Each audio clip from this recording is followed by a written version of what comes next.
Chers fidèles, bonjour. Quelques annonces. Aujourd'hui, le deuxième dimanche de Carême. Demain commence le mois de mars, le mois de Saint-Joseph. Il est recommandé de l'honorer avec des prières, la litanie de Saint-Joseph, la prière qu'on fait normalement en octobre, de fleurir son image, etc. Saint-Joseph est très puissant, bien sûr. Donc lundi de la féerie, en carême, c'est troisième classe. Donc les féeries de troisième classe ne supportent pas les fêtes de troisième classe qui viennent en mémoire. Mardi de la féerie, mercredi de la féerie, jeudi de la féerie avec mémoire de Saint Casimir, roi de Pologne, confesseur, et Saint Lucius, pape et martyr. C'est le premier jeudi du mois, premier vendredi du mois de la féerie, et premier samedi du mois de la féerie avec les mémoires de Sainte Perpétue et Félicité, martyr. Dimanche prochain, troisième dimanche de carême.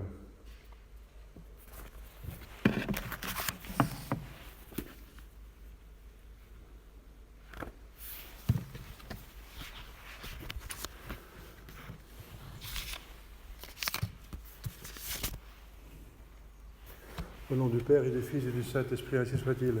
Chers fidèles, l'évangile d'aujourd'hui nous donne la transfiguration de notre Seigneur sur la montagne. Traditionnellement, c'est accepté que c'est la montagne, le mont Tabor, mais quelques pères d'Église que c'est le mont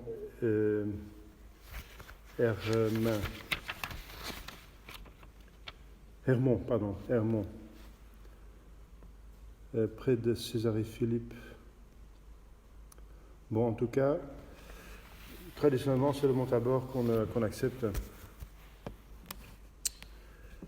Et alors, pourquoi cet mystère glorieux, finalement? Parce que Jésus montre sa gloire en plein carême, qui est plutôt une sorte de mystère douloureux. Eh bien, justement, parce que les mystères douloureux demandent des mystères glorieux.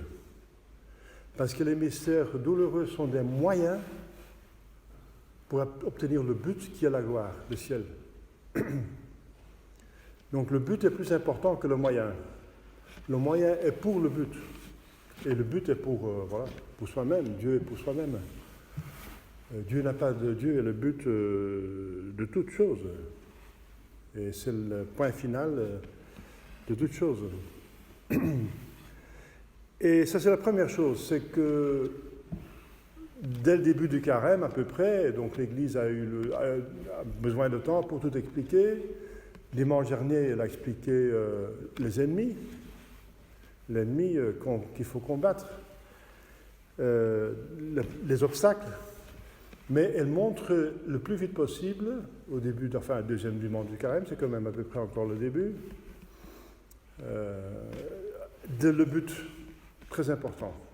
Comme Jésus lui-même a fait aussi, parce que Jésus était tout près de sa passion, et lors de la transfiguration, il n'était pas loin. Et justement, il voulait les fortifier, les apôtres. Il en a amené 3 parce que Judas n'était pas digne. Les pères de l'Église disent que Judas n'était pas digne, et pour ne pas le dénoncer, il en a pris 3, les plus importants. Saint Pierre, qui est l'apôtre de la foi, n'est-ce pas? De la foi qui vainc le diable, n'est-ce pas? On vainc le diable et le monde, le diable avec la foi. Surtout avec la foi. Saint Jacques le Majeur, qui va être le premier martyr, et qui a vaincu le monde. Le martyr vainc le monde. Et Saint Jean, l'évangéliste, pour sa virginité, n'est-ce pas? C'est la victoire sur la chair, la concupiscence de la chair.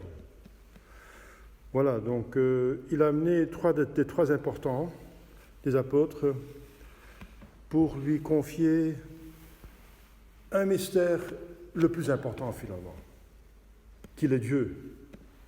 Mais Saint Pierre l'avait déjà confessé. Mais c'est encore une confirmation, une approbation, un renforcement, une ostentation très sensible, parce qu'ils étaient vraiment touchés et même terrifiés par la voix qui venait du ciel. Donc pour les impressionner et pour vraiment inculquer qu'il est Dieu. Je ne dis pas qu'il était, mais qu'il est, puisqu'il est toujours Dieu. Il est Dieu. Pour qu'ils ne se scandalisent pas. Et encore, ils se sont scandalisés. Il a prédit en même temps sa mort et même son martyre, mais aussi à chaque fois sa résurrection. Et on voit que ça n'a pas suffi encore. Mais on voit que Dieu nous donne les grâces suffisantes pour qu'on puisse faire ce qu'on va faire. Et ce qu'on fait avec la grâce, c'est de notre responsabilité. Les apôtres ont eu la grâce pour se comporter convenablement, pour ne pas tomber en péché mortel, pour ne pas tomber en hérésie. Une hérésie, c'est le chrétien donc, qui renie une ou plusieurs vérités de la foi. Eh bien, ils vont renier sa résurrection qui était révélée par Dieu eux-mêmes. Donc c'est une hérésie au sens strict même. Ils deviennent tous hérétiques, n'est-ce pas? Sauf la Sainte Vierge. Ils ne croient pas à sa résurrection. Ils sont scandalisés par la croix. Eh bien, justement, pour éviter, pour empêcher ce scandale, Jésus se montre vraiment sensiblement, visiblement, sa divinité. Bien sûr, les apôtres n'ont pas vu l'essence de Dieu. Ce n'est pas possible dans ce corps. Si dans ce corps on voit Dieu en essence, on éclate. Ce corps n'est pas capable de contenir une âme qui voit la gloire de Dieu. Alors on a besoin d'un corps ressuscité. C'est pour ça que Élie et Enoch ne voient pas Dieu, n'est-ce pas? Ils sont probablement dans le paradis terrestre. Ils ne sont pas capables, dans ce corps d'Adam et Ève, n'est-ce pas, sans la résurrection, la gloire, de voir Dieu. Donc les apôtres n'ont pas vu Dieu directement, mais manifestement, la divinité qui éclate, qui se montre dans son humanité. Son visage qui devient brillant, et même ses habits. La gloire est tellement forte parce que Jésus a un corps de ressuscité dès le début. Il a un corps c'est pas possible qu'il ne voit pas Dieu. Jésus a toujours vu Dieu en tant qu'homme. Donc il a un corps glorieux, donc qu'est-ce qui s'est passé au mont Tabor? Eh bien, qu'il se montre comme il est. C'est vraiment Dieu parmi nous. Et alors, il a caché sa divinité pendant 33 ans, sauf cette exception, n'est-ce pas? Et jusqu'à sa résurrection. Là, il montre sa gloire. Et il va cacher sa divinité pour pouvoir s'offrir.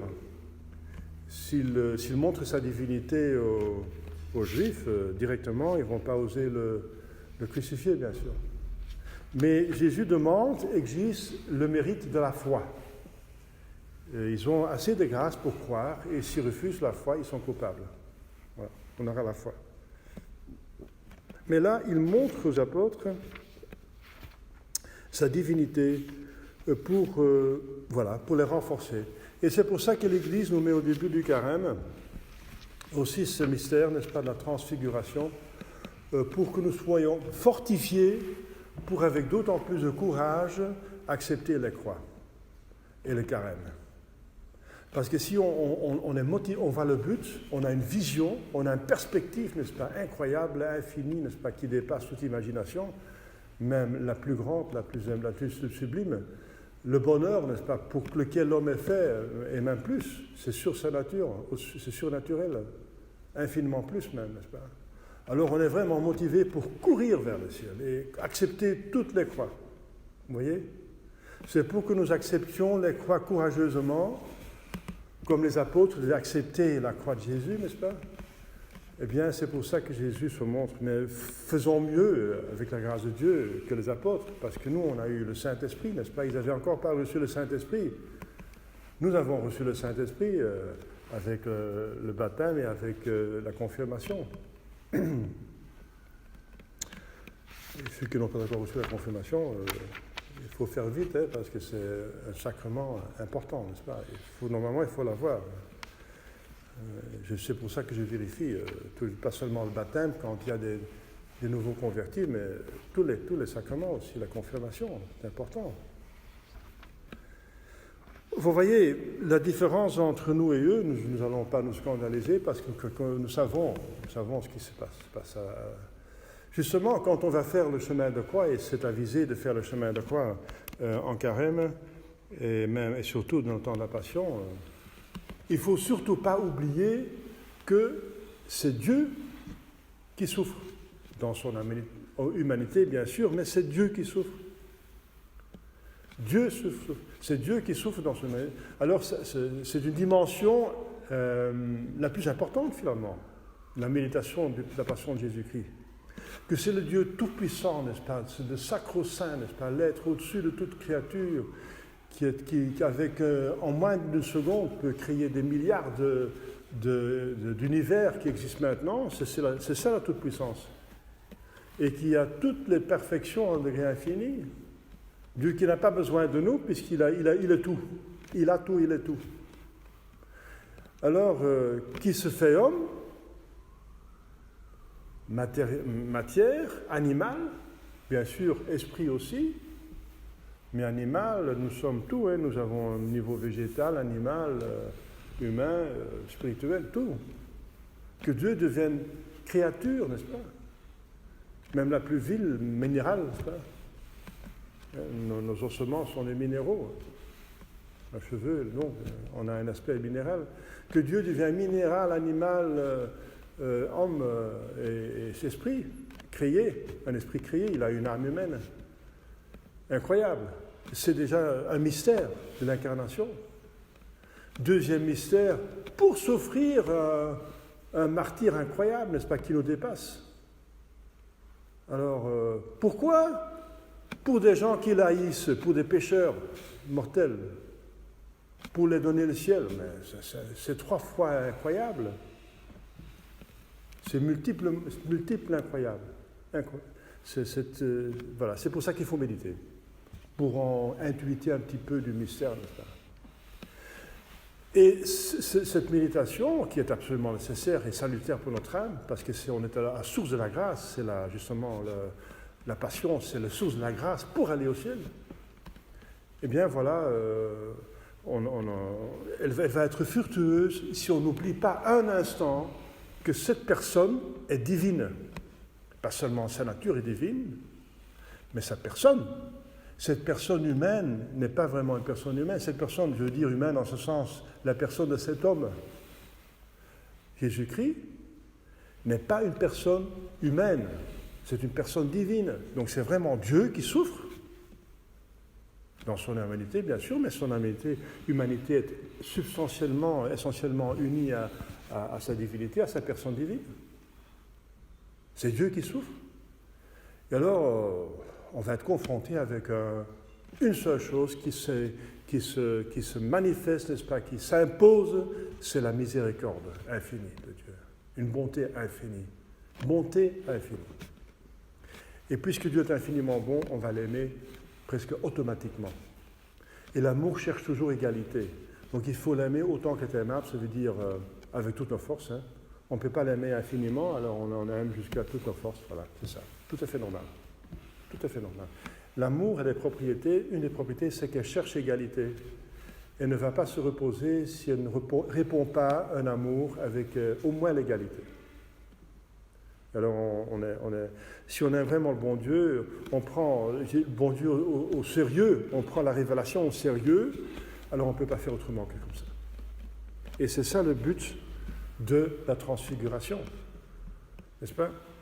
De montrer qu'il est Dieu, mais en même temps qu'il montre aussi qu'il cache sa divinité. Parce qu'après, il va dire à Saint-Pierre, non, il ne faut pas me faire des trapplantes, il faut descendre, et voilà. Saint-Pierre, encore une deuxième fois, essaye de l'arrêter pour aller à la croix, par amour, un amour mal entendu. Ils faisons 3 tentes, restons ici. Il fait bon, il a certainement une consolation intérieure dans son âme. Hein. Quand on voit Jésus, il va goûter le ciel, un avant-goût du ciel. Voilà, chers fidèles, donc il faut aussi militer le ciel. il faut en même temps méditer le ciel parce que ça nous motive pour accepter la croix. Nous ne sommes pas des masochistes, ce n'est pas possible. On ne peut pas aimer la croix en soi, ce n'est pas possible. Ça veut dire notre corps ne peut pas l'aimer, notre intelligence peut l'aimer, la raison, surtout informée par la foi, et peut l'aimer de manière surnaturelle. Mais justement, en vue du but, à quoi ça sert? Pour le but, pour sauver les âmes, pour la gloire de Dieu. C'est comme ça que la Sainte Vierge aussi a aimé la croix. Pour elle, c'était très difficile, n'est-ce pas?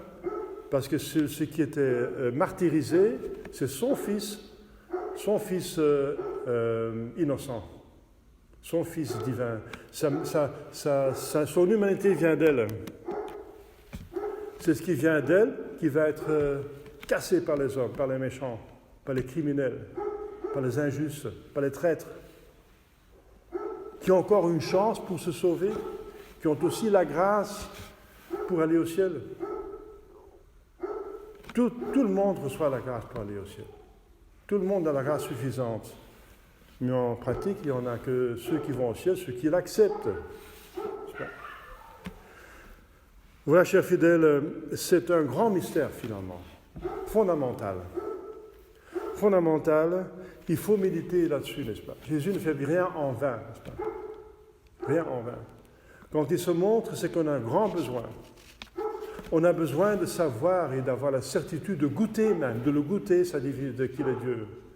Et ça se fait par les méditations sur le ciel, pour une âme pure. Pour goûter Dieu, il faut une âme pure. Il faut avoir des intentions droites. Et si on a des intentions droites, les bienheureux, ceux qui sont purs, parce qu'ils verront Dieu. Voilà, ils verront Dieu. Eh bien, on voit Dieu sur terre par la méditation et par la contemplation. De manière confuse dans la foi, mais quand même, les mystiques ont eu des consolations et nous pouvons avoir des consolations parce que nous sommes tous mystiques. Ça veut dire on a l'usage des vertus théologiques. C'est ça la mystique. La mystique, c'est unir à Dieu. Eh bien, ça se fait par la vertu de foi, d'espérance, de charité. Donc, si on se concentre sur ces trois vertus, on est en union maximale avec Dieu. Et si on est pur, le bon Dieu ne se laisse pas surpasser en générosité. Si on aime Dieu, il va pas. C'est lui qui nous aime beaucoup plus que nous. Il va répondre cet amour. Parce que justement, l'amour cherche une réponse. Eh bien voilà, si vous voulez goûter le ciel, bien sûr, il ne faut pas chercher les consolations de Dieu, mais le Dieu des consolations, les Saint Ignace. Mais quand même, s'il y a une consolation, n'est-ce pas, profitez-en pour prendre des forces pour accepter la croix et pour mériter le ciel définitivement. Voilà, c'est ça le message. Demandons à la Sainte Vierge pour faire ça vraiment très bien. Au nom du Père et du Fils et du Saint-Esprit, ainsi soit-il.